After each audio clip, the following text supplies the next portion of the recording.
سبەینێ لە هەولێر چی ڕوودەدات؟ NRT زانیاری ورد لەبارەی سبەینێەوە بڵاو دەکاتەوە. بڕیارە سبەینی هەشتەم کۆبنەوەی پێنجقۆڵی لە شاری هەولێر ئەنجام بدرێت و تێیدا چوارلایەنەکە دوو پێشنیازەکەیان لەگەڵ پارتی تاوتوێ بکەن. NRTش زانیاریەکانی گفتوگۆی نێوان لایەنەکان بڵاو دەکاتەوە. ئەو دوو پێشنیازەی کە چوارلایەنەکە پێشکەشی پارتی دیموکراتی کوردستانیان کردووە بەم شێوەیەیە. پێشنیازی یەکەم سەرۆک لە نێو پەرلەمانەوە هەڵبژێرێت و دەسەڵاتەکانی دیاری بکرێت کە خۆی دەبینێتەوە لە فەرماندەی گشتی هێزە چەکدارەکان، نوێنەرایەتی کورد لە سەراستی نێودوڵەتی، نوێنەرایەتی کورد لە پەیوەندیەکانی لەگەڵ بەغدا و چەند دەسەڵاتێکی دیکە کە ئەو شێوەی دەسەڵاتەکانی ئێستای پۆستی سەرۆکایەتی هەرێمە بە هەندێک گۆڕانکاریەوە.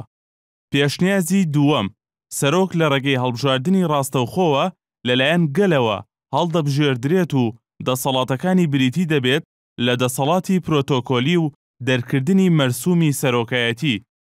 بە پێی زانیاریەکانی NRT پارتی دیموکراتی کوردستان نزیکە لە پێشنیازی دووەم کە هەڵبژاردننی سەرۆکە لە ناو گەلەوە، بەڵام ئەوەی کە پێشبینی دەکرێت ببێتە هۆی درێژکردنەوەی کۆبنەوەکان و بەردەوامی گفتوگۆکان ناکۆکی بێت لەسەر دیاریکردنی دەسەڵاتەکانی سەرۆک و پارتی داوای دەسەڵاتی زیاتر بکات نەکەوەی لە پێشنیازەکەدا هاتووە. گەر پارتی یەکێک لەو پێشنیازانەش قبوڵ بکات، ئەوە کێشەیەکی دیکە دێتە پێشەوە و کە تا ئێستاش باسی لێوە نەکراوە، چونکە گەر هەڵبژاردننی ڕاستەوخۆ بکرێت بۆ سەرۆک، ئەوە ماوەی نزیکەی ساڵێکی دەوێت. هەروەها مەسعود بارزانی سەرۆکی پارتی دیموکراتی کوردستان بە پێی یاسای سەرۆکایەتی مافی خۆکاندیدکردنی نییە.